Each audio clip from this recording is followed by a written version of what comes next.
Hello दोस्तों, कैसे हो आप लोग। आई होप आप भी अच्छे और मजे में होंगे। मेरा नाम भारती है। आज की इस वीडियो में हम लोग क्या पढ़ने वाले हैं। आज की इस वीडियो में हम लोग क्लास 11 बायोलॉजी का एक चैप्टर है जिसका नाम है स्ट्रक्चरल ऑर्गेनाइजेशन इन एनिमल्स। उसमें भी एक टॉपिक आता है, उसका नाम है फ्रॉग। तो देखो, फ्रॉग के बारे में हम लोग जनरल कैरेक्टरिस्टिक के बारे में बात कर चुके हैं, उनके मॉर्फोलॉजी के बारे में पढ़ चुके हैं, और आज हम लोग फ्रॉग के एनाटॉमी के बारे में समझने वाले हैं। एनाटॉमी मतलब क्या होता है? Internal features. ठीक है। मॉर्फोलॉजी मतलब होता है एक्सटर्नल फीचर। जैसे देखो, अगर कोई ह्यूमन खड़ा है तो उसके एक्सटर्नल फीचर हमें क्या क्या दिख सकते हैं? हमें दो हाथ दिख सकते हैं, दो पैर, दो आंख दिख सकती है, कान दिख सकती है, नोज दिख सकते हैं, माउथ दिख सकते हैं। ये सब क्या हुआ? एक्सटर्नल फीचर्स हुए। बट हमारे बॉडी के अंदर में क्या है? कहाँ से ईसोफेगस गया हुआ है, एलिमेंट्री कैनाल कैसा है, हमारा स्टोमक कैसा है, इंटेस्टाइन कैसा है। तो इन सब के बारे में, अलग अलग ऑर्गन्स के बारे में, अलग अलग ऑर्गन सिस्टम के बारे में पढ़ने को हम लोग क्या कहते हैं? उसको हम लोग क्या कहते हैं? वो सब क्या है? वो सब इंटरनल फीचर्स है। और इंटरनल फीचर्स के पढ़ने के बारे में हम लोग क्या कहते हैं? उसको हम लोग कहते हैं anatomy. So here we study about internal features. Internal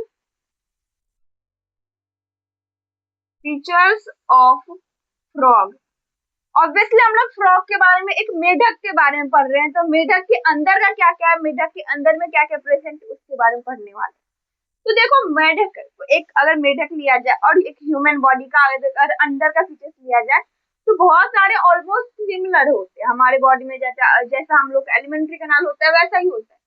but हम लोग क्या होते हैं कि हम लोग ना हर्बीवोरस होते हैं। ऑब्वियसली हम लोग ओमनीवोरस होते हैं, बट ज्यादातर हम लोग क्या करते हैं? हम लोग प्लांट से रिलेटेड फूड को खाते हैं, इसलिए हमारा एलिमेंट्री कैनाल बहुत बड़ा होता है। बट एक फ्रॉग का अगर एलिमेंट्री कैनाल लिया जाए तो वो हम लोग के कंपेयर में छोटा होता है। वैसे वो तो एनिमल भी छोटा है, बट उसका एलिमेंट्री कैनाल छोटा होता है। क्यों होता है छोटा? क्योंकि वो होता है कार्निवोरस। ठीक है, तो इसलिए उसका एलिमेंट्री कैनाल क्या होता है? छोटा होता है।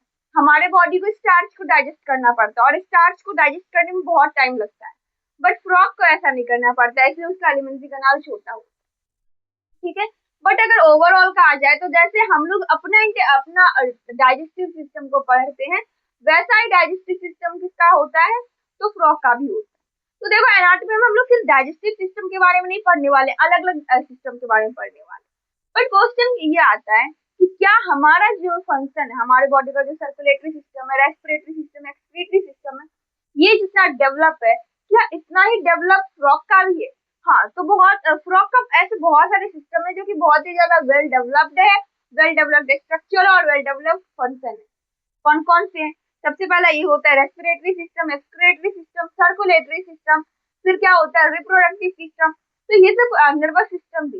ये सब कुछ ऐसे सिस्टम है जो कि हमारे से मतलब कि हमारे के जैसा ही डेवलप होता है उस फ्रॉग का भी। ठीक है, तो सबसे पहले होता क्या है कि उनके बॉडी में क्या होती है? सिलोम होता है। उनके बॉडी में बॉडी कैविटी होती है जहां पर बहुत सारे ऑर्गन्स को प्लेस किया जाता है, और उसमें भी जो ऑर्गन्स होते हैं, जो ऑर्गन सिस्टम होता है, वो काफी ज्यादा वेल डेवलप्ड होता है एज ह्यूमन। उसमें कौन कौन से सिस्टम होता है? उसमें रहता है respiratory system, circulatory system, excretory system, digestive system, nervous system रहता है, और इसके साथ साथ रिप्रोडक्टिव सिस्टम होता है। तो ये सारे सिस्टम फ्रॉग में देखने को मिलते हैं। देखो, ये सब मैं बता रही हूँ बाय एनसीईआरटी, क्योंकि एनसीईआरटी में कुछ ऐसा ही लिखा हुआ है। तो they have many well developed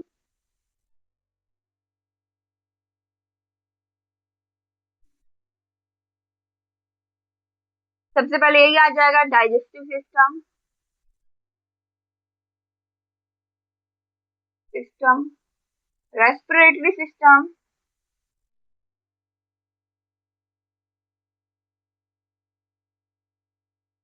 फिर इसके बाद क्या आएगा? सर्कुलेटरी सिस्टम, सर्कुलेटरी, फिर एक्सक्रीटरी, नर्व।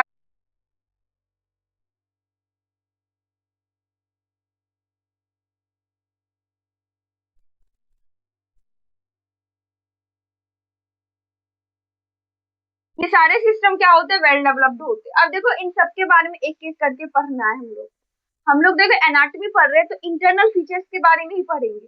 हम लोग पढ़ेंगे कि डाइजेस्टिव सिस्टम, एक फ्रॉग का डाइजेस्टिव सिस्टम कैसा होता है, वो कैसे फूड को डाइजेस्ट करता है। ठीक है, उन सब के बारे में पढ़ेंगे। उसका एलिमेंट्री कैनाल ऐसा होता है, उन सब के बारे में पढ़ेंगे। उसको ह्यूमन से रिलेट करेंगे काफी हद तक। जिससे हम लोगों को पढ़ने में और समझने में आसानी हो। वैसे ही हम लोग रेस्पिरेटरी सिस्टम के बारे में पढ़ेंगे। देखो रेस्पिरेटरी सिस्टम का फ्रॉग का जो बहुत ही ज्यादा अमेजिंग है, क्योंकि देखो हम लोग सिर्फ लैंड पर रहते हैं, बट फ्रॉग जो है वो पानी के अंदर भी रहते हैं, हम लोग जानते हैं वाटर के अंदर रहते हैं, फिर वो लैंड पर भी रहते हैं, और उसके बाद वो हाइबरनेशन और एस्टिवेशन में जाते हैं। हाइबरनेशन एस्टिवेशन कहने का मतलब क्या होता है, वो समर स्लीप और विंटर स्लीप में जाते हैं, मतलब वो जमीन के अंदर में रहते हैं। तो उन सब के दौरान वो कैसे रेस्पिरेशन करते हैं, उन सब के बारे में पढ़ने वाले हम लोग रेस्पिरेटरी सिस्टम में। तो ऑब्वियसली फ्रॉग का जो रेस्पिरेटरी सिस्टम वो काफी ज्यादा अमेजिंग है। उसके बाद हम लोग उसके सर्कुलेटरी सिस्टम के बारे में पढ़ेंगे, एक्सक्रीटरी सिस्टम के बारे में पढ़ेंगे, फिर नर्वस सिस्टम, रिप्रोडक्टिव सिस्टम, इन सब के बारे में समझने वाले। तो देखो सबसे पहले आता है कि हम लोग डायग्राम बनाकर समझते हैं डाइजेस्टिव सिस्टम के बारे में, क्योंकि हम लोग पहले स्टार्ट करेंगे डाइजेस्टिव सिस्टम से। ठीक है, तो अगर डाइजेस्टिव सिस्टम को स्टार्ट करें तो हम लोग डाइजेस्टिव सिस्टम बनाते हैं तो कहाँ से बनाते हैं? ऑब्वियसली हम लोग ईसोफेगस से ही बनाते हैं, हम लोग माउथ भी बना देते हैं, और ईसोफेगस से बनाते हुए फिर हम लोग क्या बनाते हैं, ईसोफेगस के बाद स्टोमक बनाते हैं, फिर उसके बाद हम लोग इंटेस्टाइन बनाते हैं, और इंटेस्टाइन के बाद वहां पर क्या होता है, हम लोगों का रेक्टम होता है, और ये हमारा डाइजेस्टिव सिस्टम, या कह सकते हैं कि एलिमेंट्री कैनाल कंप्लीट हो जाता है। ठीक ऐसा ही एलिमेंट्री कैनाल इस फ्रॉग का भी बनता है। तो फ्रॉग का यहाँ पर हम लोग एलिमेंट्री कैनाल बना लेते हैं, उसका लेबलिंग होगा तो कर देंगे, और आगे उसके बारे में एक एक टॉपिक के बारे में डिटेल में समझेंगे। तो देखो इसका भी जो डाइजेस्टिव सिस्टम स्टार्ट होता है वो सबसे पहले एक ईसोफेगस होता है, और इसके बाद यहाँ पर एक क्या होता है, ईसोफेगस के बाद यहाँ पर बहुत छोटा सा इसका स्टोमक होता है, और स्टोमक के बाद इनका बॉडी इंटेस्टाइन में कुछ ऐसे करके बटा हुआ रहता है,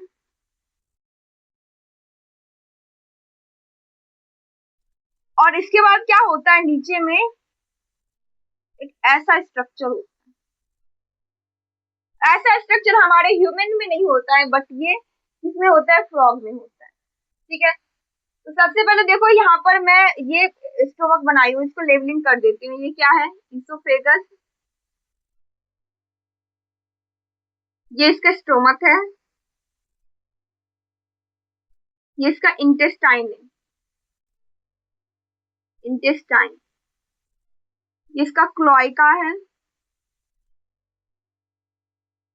और ये जो बनाई हुई यहाँ पर ये क्या है, क्लोइकल अपर्चर।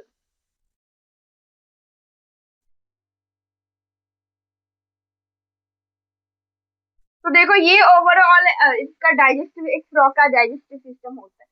देखो हमारे एनसीईआरटी में ऐसे ही दिया गया, हम जानते हैं कि हमारे बॉडी में स्मॉल इंटेस्टाइन होता है, लार्ज इंटेस्टाइन होता है, बट अगर आप फ्रॉग का डायग्राम अगर आप देखोगे तो वहां पर वैसे अगर देखोगे एनसीईआरटी में, तो वहां पर respiratory system, circulatory system, excretory system, वो सारा एक ही डायग्राम के थ्रू बताया गया।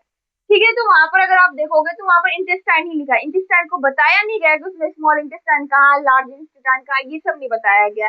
बट अगर हम लोग खुद से चाहे तो सबसे पहले क्या होता है, स्मॉल इंटेस्टाइन होता है, उसके बाद हमारी बॉडी में लार्ज इंटेस्टाइन होता है।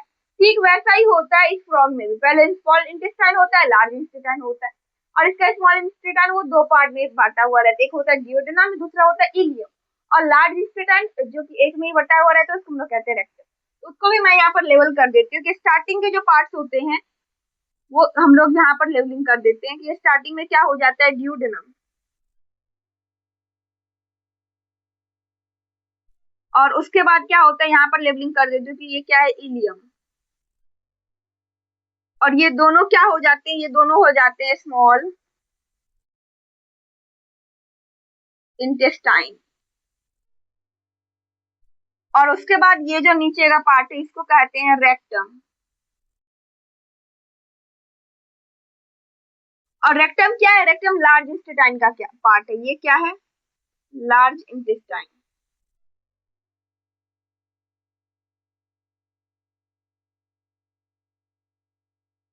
ठीक है, तो वैसे ये एनसीईआरटी में नहीं दिया गया है, ये अगर कहा जाए तो एक्स्ट्रा नॉलेज के लिए हो जाता है, बट फिर भी ये इंटरेस्ट के लिए बहुत अच्छा है। क्योंकि तो स्टार्ट कहाँ से होता है, ईसोफेगस से मैं बनाई हूँ। वैसे ईसोफेगस के बाद माउथ होता है, बकल कैविटी होता है, buccal cavity leads to pharynx होता है, फेरिंग्स के बाद ईसोफेगस आता है। वैसे हम लोग ना एक फ्लो चार्ट के थ्रू भी समझेंगे। सबसे पहला क्या होता है, यहाँ पर अगर कहा जाए तो सबसे पहले माउथ आता है, माउथ के बाद क्या होता है, बकल कैविटी होता है, बकल कैविटी के बाद फेरिंग्स होता है, फेरिंग्स के बाद ईसोफेगस होता है, ईसोफेगस के बाद क्या होता है, स्टोमक होता है, देखो हम लोग का स्टोमक जो होता है वो इससे थोड़ा ज्यादा वाइड होता है, बट इंटेस्टाइन कुछ ऐसा ही एलिमेंट्री कनाल के मतलब कि कहा जाए तो इंटेस्टाइन के थ्रू ही बनाया के जैसा ही बनाया हुआ है, कुछ ऐसा ही रहता है, हमारे जितना नहीं रहता है, वाइड नहीं रहता है उसमें। तो इसोफेगस के बाद स्टोमक आ जाते हैं, स्टोमक के बाद इंटेस्टाइन होता है, इंटेस्टाइन में भी कितने हम लोग जानते हैं कि स्मॉल इंटेस्टाइन होता है, दूसरा लार्ज इंटेस्टाइन होता है, वो वैसे सेपरेट करके नहीं बताया गया। स्मॉल इंटेस्टाइन लार्ज इंटेस्टाइन जो होता है, स्मॉल इंटेस्टाइन में दो पार्ट होते हैं, एक होता है इलियम और दूसरा होता है ड्यूोडेनम। इलियम ऊपर होता है, उसके नीचे सॉरी ड्यूोडेनम ऊपर होता है, उसके नीचे में इलियम होता है, और वो दोनों स्मॉल इंटेस्टाइन का पार्ट हो जाता है, और नीचे में रेक्टम होता है, रेक्टम जो कि लार्ज इंटेस्टाइन का पार्ट हो जाता है। और उसके बाद इसमें एक अलग से मतलब कहा जाए जो कि हमारे बॉडी में नहीं रहता है, वो क्या होता है, वो होता है क्लोआका। क्लोआका के बारे में हम लोग पढ़ेंगे कि वो एक ऐसा चैम्बर होता है ना जहाँ की पर अलग अलग तरीके का एंड आकर के मिलती है। जैसे देखो डाइजेस्टिव सिस्टम का आकर के यहाँ पर मिला, इसके बाद देखेंगे हम लोग यहाँ पर एक्सक्रीटरी सिस्टम का भी रहेगा, और इसके साथ साथ हम लोग देखेंगे यहाँ पर और क्या रहेगा, रिप्रोडक्टिव सिस्टम का भी रहेगा। तो ये एक ऐसा कॉमन चैम्बर होती है जहाँ के पर कहा जाए कि अलग अलग गेट अगर खुलते हैं, जैसे देखो हमारे लोगों का रूम होता है, तो रूम में एक हॉल होता है, जहाँ पर अगर आप देखोगे तो आपके रूम का जो है वो भी गेट आकर के खुलता है, किचन का भी गेट आकर खुलता है वहां पर, और मेन गेट जो रहता है वो भी गेट आकर के वहां पर उस हॉल में खुलता है। तो हॉल को समझ लो कि हॉल एक क्लोआका है, जिसमें आपका बेडरूम भी आकर खुल रहा है, वॉशरूम भी आकर खुल रहा है, आपका किचन भी आकर खुल रहा है, और मेन गेट भी आकर खुल रहा है। तो ऐसे अलग अलग गेट आकर खुल रहे हैं कहाँ पर, हॉल में। तो हॉल क्लोआका हो गया, और वहां पर अलग अलग सिस्टम के क्या हो रहे हैं कि एंड आकर के वहां पर मिल रहे हैं। तो वैसा ही ये क्लोआका एक चैम्बर होता है, एक कॉमन चैम्बर होती है जहाँ पर रेस्पिरेटरी सॉरी, जहाँ पर डाइजेस्टिव सिस्टम आगे खुलती है, डाइजेस्टिव सिस्टम के बाद एक्सक्रीटरी सिस्टम, और वहां पर आकर के रिप्रोडक्टिव सिस्टम, ये तीनों एक साथ आकर के यहाँ पर मिलती है। ठीक है, और उसको हम लोग अलग अलग डायग्राम के थ्रू भी समझेंगे कि रेस्पिरेटरी सिस्टम सॉरी, जब हम लोग एक्सक्रीटरी सिस्टम बनाएंगे वहां पर भी हम लोग का क्लोआका आएगा, जब रिप्रोडक्टिव सिस्टम बनाएंगे वहां पर भी क्लोआका आएगा। तो ऐसे क्लोआका आकर के यहाँ पर खुलता है, और उसके बाद क्लोआकल अपर्चर होता है, जहां से अगर कहा जाए तो यहाँ से वेस्ट मटेरियल बाहर होता है, वेस्ट मटेरियल बाहर होता है, तो वेस्ट मटेरियल बाहर होने का मतलब क्या हुआ कि वहां पर वो एक्सक्रीटरी का एंड भी हो जाता है। फिर यहाँ पर देखें तो यहाँ पर सीमन आती है, तो यहाँ पर क्या होता है, ये एक कॉमन चैम्बर हो जाता है। और वैसे अगर आप देखोगे तो फ्रॉग में जो फर्टिलाइजेशन और डेवलपमेंट वो दोनों बॉडी के बाहर ही होती है, तो रिप्रोडक्टिव का भी जो एंड होता है वो क्लोआका में ही होता है। अब देखो ये जो एलिमेंट्री कैनाल होती है ना, वो बहुत ही ज्यादा छोटा होता क्यों, इसका रीजन क्या है? इसका रीजन ये है कि ये होता है कार्निवोरस। हम लोग जानते हैं कि हम लोग अगर फूड खाते हैं, हम लोग राइस खाते हैं, हम लोग चपाती खाते हैं, उसमें स्टार्च होता है, स्टार्च को डाइजेस्ट होने में बहुत ज्यादा टाइम लगता है, बट ये कोई स्टार्च नहीं खाता है, इसका बॉडी उतना टाइम ही नहीं लेता है डाइजेस्ट होने में, इसका फूड बहुत ही ज्यादा जल्दी डाइजेस्ट होता है। इसका इसलिए इसका एलिमेंट्री कैनाल जो होता है वो बहुत ही ज्यादा छोटा होता है। और एलिमेंट्री कैनाल में मेजर दो ग्लैंड होते हैं, वो कौन कौन से ग्लैंड होते हैं, एक हो जाता है लीवर और एक हो जाता है पेनक्रियास। लीवर का एक ग्लैंड हो जाता है, पेनक्रियास का ग्लैंड हो जाता है, वो हो जाता है पेनक्रियाटिक ग्लैंड, और वो लीवर होता है जो कि बाइल जूस सेक्रेट करता है। ठीक है, तो उसके बारे में पढ़ेंगे हम लोग। यहाँ पर लीवर भी अगर बनाना चाहे तो बना सकते हैं। यहाँ पर अगर आप डायग्राम में देखोगे तो लीवर कुछ ऐसे करके दोनों साइड से बैलून के जैसा लीवर बनाया गया है, तो लीवर है। और ये दोनों साइड से, सिर्फ एक साइड से नहीं, यहाँ पर भी बनाया गया, ब्राउन कलर में है, तो वो दोनों साइड से लीवर बना हुआ है। ठीक है, बैलून के जैसा ही वो खुला, कुछ ऐसा ही स्ट्रक्चर है, सेम ऐसा स्ट्रक्चर इस साइड भी बनेगा, बट इस साइड लेवल की इसलिए रहने देते। आई होप कि आप लोगों को यहाँ तक समझ में आ गया होगा। तो अभी हम लोग क्या पढ़े, अभी हम लोग फ्रॉग की एनाटॉमी के बारे में पढ़ रहे हैं। एनाटॉमी मतलब क्या होता है, इंटरनल फीचर्स, हम लोग बॉडी के अंदर के बारे में पढ़ रहे हैं कि हमारे बॉडी में क्या क्या है। ठीक है, तो हम लोगों का इसमें बहुत सारे सिस्टम आ जाता है फ्रॉग में, और वो सारे फंक्शन, वो सारे सिस्टम जो होते हैं वो बहुत ही ज्यादा वेल डेवलप्ड होते हैं, वेल स्ट्रक्चर होते हैं उनका। इसमें डाइजेस्टिव सिस्टम होता है, respiratory system, circulatory system, excretory system, nervous system, ऐसे करके ये सारे क्या हो जाते हैं, digestive system, respiratory, circulatory, excretory, nervous and reproductive system होते हैं। इन सारे सिस्टम के बारे में हम लोग अलग अलग पढ़ेंगे। उसके बाद हम लोग क्या बनना है, एक डायग्राम बनाए, डायग्राम में हम लोग बताएं कि कैसे करके हम लोग, क्योंकि पहले हम लोग पढ़ेंगे डाइजेस्टिव सिस्टम, तो डाइजेस्टिव सिस्टम का डायग्राम बनना है। तो सबसे पहला मॉथ आता है, mouth leads to buccal cavity, buccal cavity leads to pharynx, pharynx के बाद फेरेंक्स लीड टू ईसोफेगस, जो ईसोफेगस के बाद स्टोमक आता है। उसके बाद याद करना बहुत इजी है, क्योंकि हमारे बॉडी में जैसा रहता है वैसे इसके बॉडी में भी है। ईसोफेगस के बाद स्टोमक, के बाद इंटेस्टाइन, इंटेस्टाइन के बाद यहाँ पर आ जाता है क्लोआका। ठीक है, बट यहाँ पर इंटेस्टाइन में बताया नहीं गया। स्मॉल इंटेस्टाइन होता है, लार्ज इंटेस्टाइन जो कि हम लोग जानते हैं। स्मॉल इंटेस्टाइन, लार्ज इंटेस्टाइन होता है। उसके भी दो पार्ट होते हैं, एक ऊपर वाला ड्यूटेनम, नीचे वाला इलियम, और उसके नीचे वाला लार्ज इंटेस्टाइन जिसको हम लोग रेक्टम कहते हैं। हमारे बॉडी में रेक्टम तक ही एंड हो जाती है, बट इसके बॉडी में उसके अभी आगे आते हैं, वो क्या होता है, क्लोआका और क्लोआकल अपर्चर होता है। क्लोआका एक ऐसा कॉमन चैम्बर होता है जहाँ पर एक्सक्रीटरी सिस्टम, डाइजेस्टिव सिस्टम और रिप्रोडक्टिव सिस्टम, ये तीनों एक साथ आकर के मिल जाता है, और उसके बाद क्लोआकल अपर्चर होता है। आई होप कि आप लोगों को यहाँ तक समझ में आ गया होगा। अब देखो, अभी हम लोग जो बनाए थे वो एलिमेंट्री कनाल बनाए थे। इस एलिमेंट्री कनाल ही नहीं होता है हमारे डाइजेस्टिव सिस्टम में, हमारे नहीं, फ्रॉग के डाइजेस्टिव सिस्टम में इसके साथ साथ कुछ ग्लैंड्स भी होते हैं। तो देखो, एक डाइजेस्टिव सिस्टम में क्या क्या होता है, तो हम लोग एनाटॉमी भी क्या पढ़ रहे हैं, एनाटॉमी में भी हम लोग पढ़ रहे हैं डाइजेस्टिव सिस्टम। डाइजेस्टिव सिस्टम, तो इसमें क्या होता है, डाइजेस्टिव सिस्टम इट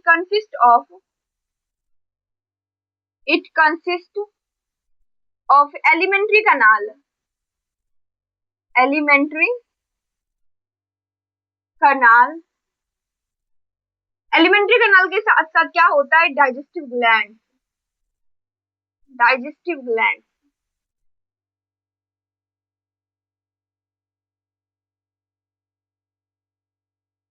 एलिमेंट्री कनाल के साथ साथ क्या होता है, डाइजेस्टिव ग्लैंड्स होते हैं। ठीक है, तो एलिमेंट्री कनाल बना है, उसके साथ साथ डाइजेस्टिव ग्लैंड्स भी होते हैं। डाइजेस्टिव ग्लैंड में कौन कौन सा होता है, तो दो ग्लैंड, मेजर टू ग्लैंड्स होते हैं। एक होता है लीवर और दूसरा होता है पेनक्रियाज। लीवर से बाइल जूस निकलता है, जो कि कहाँ पर स्टोर होता है, गोल ब्लैडर में। पेनक्रियाज से पेनक्रिएटिक जूस निकलता है। और देखो, ये जो लीवर से बाइल जूस निकलता है जो गोल ब्लैडर में स्टोर होता है, और गोल ब्लैडर से एक डक्ट निकलता है जिसको हम लोग बाइल डक्ट कहते हैं। ठीक वैसे ही पेनक्रियाज से क्या होता है, पेनक्रिएटिक जूस निकलता है थ्रू पेनक्रिएटिक डक्ट। और देखो, वो जो बाइल डक्ट होता है और पेनक्रिएटिक डक्ट होता है, वो दोनों डक्ट एक साथ मिल जाता है और उसके बाद वो कॉमन बाइल डक्ट बना देते हैं। ठीक है, और कॉमन बाइल डक्ट जो होता है वो कहाँ पर पहुंचता है, एलिमेंट्री कनाल में। तो वो हमारे स्मॉल इंटेस्टाइन में जाकर के वो एलिमेंट्री कनाल में मिल जाता है। तो इसका मतलब ये कह सकते हैं कि हमारे फ्रॉग का जो बॉडी होता है उसमें डाइजेशन स्टार्ट हो जाता है हमारे स्टोमक से। स्टोमक फूड को डाइजेस्ट करने लग जाता है, बट कंप्लीट डाइजेस्ट नहीं करता है। कंप्लीट डाइजेशन स्मॉल इंटेस्टाइन में होता है। ऑब्वियसली डाइजेशन तभी हो पाएगा जब उसको बाइल जूस मिलेगा, जब उसको पेनक्रिएटिक जूस मिलेगा। बाइल जूस इमल्सिफाइज फैट, वो फैट को तोड़ देता है टुकड़े टुकड़े में। और जो पेनक्रिएटिक जूस रहता है वो कार्बोहाइड्रेट और प्रोटीन को टुकड़े टुकड़े में तोड़ देता है। वो तभी ना टूटेगा जब वो जूस आएगा, और वो जूस जाकर के मिलता है स्मॉल इंटेस्टाइन में, ड्यूडेनम में जाकर के मिलता है। इसका मतलब क्या हुआ कि जो डाइजेशन स्टार्ट होता है स्टोमक में, बस कंप्लीट होता है इंटेस्टाइन में जाकर के। ये लाइन एनसीईआरटी में डायरेक्ट लिखा हुआ है कि स्टोमक में हमारा डाइजेशन स्टार्ट हो जाता है फ्रॉग का, और कंप्लीट होता है वो इंटेस्टाइन। ठीक है, तो दो ग्लैंड्स होते हैं मेजर। उसके बाद alimentary canal of frog is, आप डायरेक्ट लिख देते हैं, it's alimentary canal is, it's alimentary alimentary canal is sorted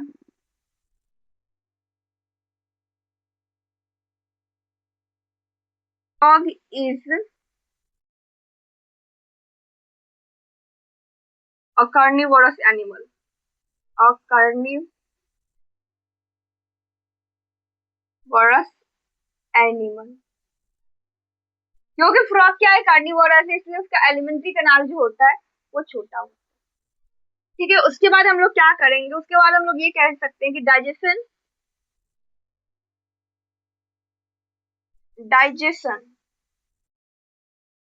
start start कहाँ होता है, स्टोमक में, एंड कंप्लीटेड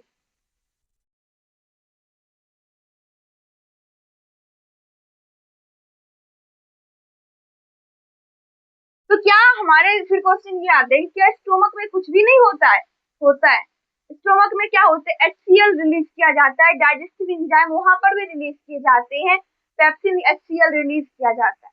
और वो जब फूड में, जब HCl और जब पेप्सिन फूड में मिक्स होता है, तो तब जो मिक्स होने के बाद जो मटेरियल तैयार होता है स्टोमक में, उसको हम लोग क्या कहते हैं, काइम कहते हैं। ठीक है, तुम लोग यहाँ पर ये लिख सकते हैं कि stomach release HCl and pepsin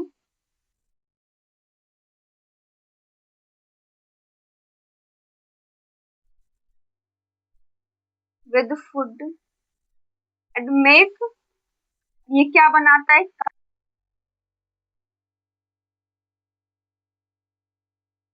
वो फूड होता है जो कि आधा पार्सली डाइजेस्टेड होता है, और उसके साथ क्या क्या मिक्स रहता है, HCl के साथ साथ पेप्सिन मिक्स रहता है। और पूरा डाइजेस्ट क्यों नहीं होता है, क्योंकि उसके पास लीवर जो सेक्रेट करता है बाइल जूस वो नहीं पहुंच पाता है, पेनक्रियास जो पेनक्रेटिक जूस रिलीज करता है वो नहीं पहुंच पाता है। वो पहुंचता कहाँ है, तो एलिमेंट्री कैनाल के साथ कनेक्ट ही होता है कहाँ पर, तो वो ड्यूडेनम में कंप्लीट होता है। तो अब जाकर वो ज्वाइन करता है, तो ड्यूडेनम से पहले वहां पर फैट का इमल्सिफिकेशन हो नहीं सकता।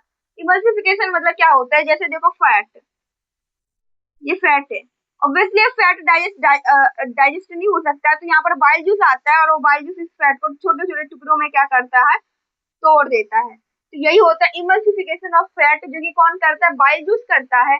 और पेनक्रियास जो पेनक्रियाटिक जूस रिलीज करता है, वो क्या करते हैं, कार्बोहाइड्रेट और प्रोटीन को टुकड़े टुकड़े में तोड़ देता है, जिसका जो कि इजिली डाइजेस्ट हो सकता है।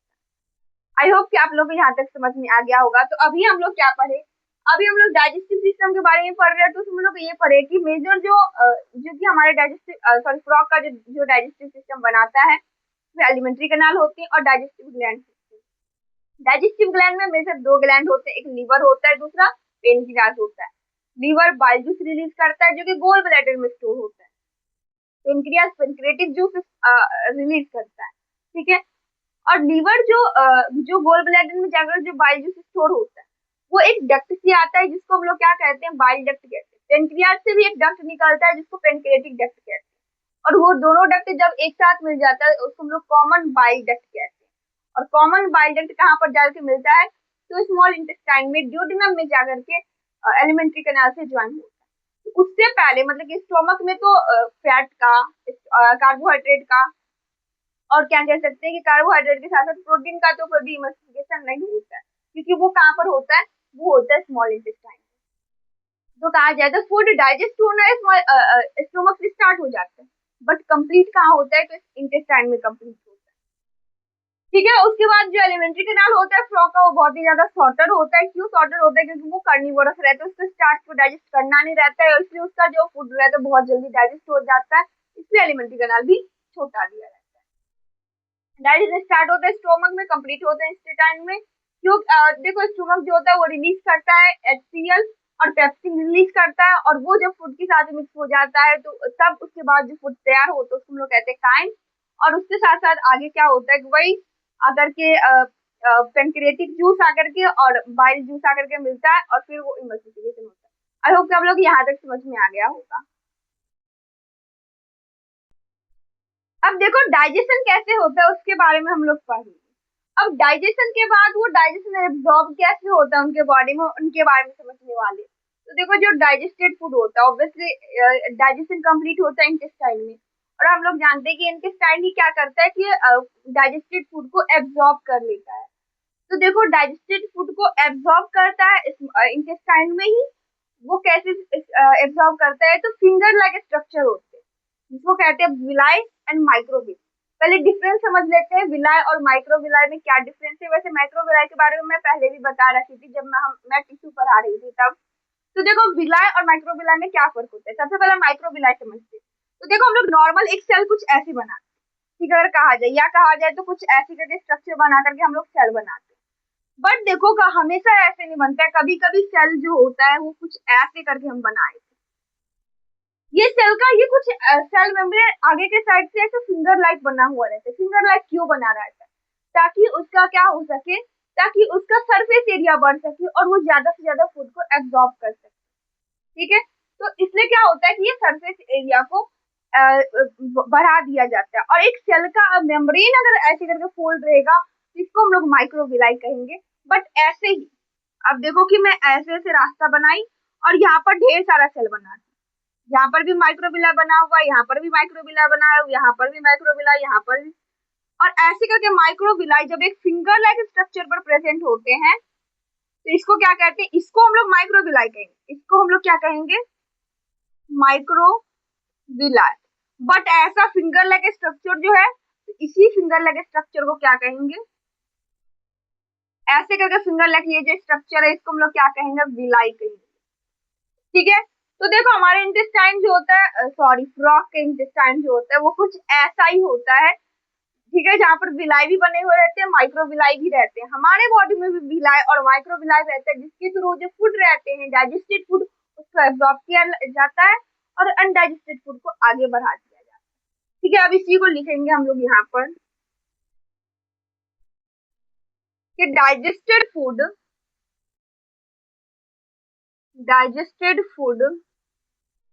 इज एब्जॉर्ब्ड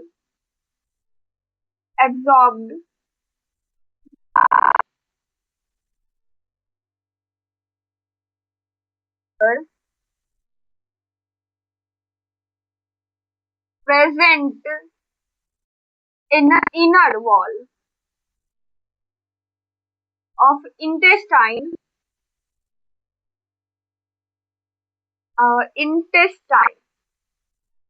ठीक है, digested food is absorb by finger leg structure present in inner wall of intestine. हम लोग ऐसे करके इंटेस्टाइन बनाए थे और इस इंटेस्टाइन के इनर साइड से क्या होता है, तो माइक्रो विलाई होती है और विलाई के ऊपर में माइक्रो विलाई से प्रेजेंट रहता है।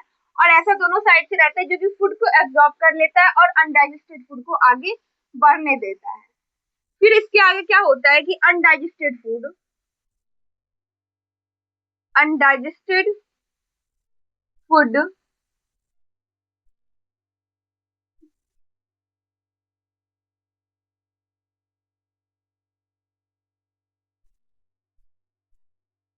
बॉडी थ्रू, ये हमारे बॉडी सॉरी फ्रॉग की बॉडी के बाहर निकल जाता है। कैसे, through rectum and cloaca. Cloaca aperture होता है, उसके थ्रू बॉडी से बाहर निकल जाता है। तो ये कम्प्लीटली हमारा डाइजेस्टिव सिस्टम था। आई होप कि आप लोगों को समझ में आ गया होगा। एक बार फिर से मैं स्टार्टिंग से समझा देती हूँ। सबसे पहले मौत आता है, मौत के बाद क्या आता है, बक्कल कैविटी आती है, बक्कल कैविटी के बाद फेरिंग्स आता है, फेरिंग्स के बाद ईसोफेगस आता है, ईसोफेगस के बाद स्टोमक होता है, स्टोमक के बाद इंटेस्टाइन होता है, इंटेस्टाइन में भी स्मॉल इंटेस्टाइन होते हैं, लार्ज इंटेस्टाइन होते हैं। स्मॉल इंटेस्टाइन में पहले ऊपर का पार्ट को हम लोग ड्यूडेनम कहते हैं, नीचे का पार्ट को हम लोग इलियम कहते हैं। उसके बाद क्या होता है, लार्ज इंटेस्टाइन जो कि रेक्टम होती है। रेक्टम के बाद क्लोइका आ जाता है, कॉमन चैम्बर, जहाँ पर डाइजेस्टिव सिस्टम, एक्सक्रीटरी सिस्टम और रिप्रोडक्टिव सिस्टम तीनों आगे से मिलती है, इसलिए इसको कॉमन चैम्बर कहा जाता है, क्लोइका कहते हैं, और क्लोइकल अपर्चर होता है। फिर उसके बाद हम लोग सॉरी ये फ्रॉग जो होता है उसका बाइलोब्ड टंग होता है। बाइलोब्ड टंग कहने का मतलब कुछ ऐसा टंग होता है। ठीक है, और इसके थ्रू ये फूड को लेते हैं।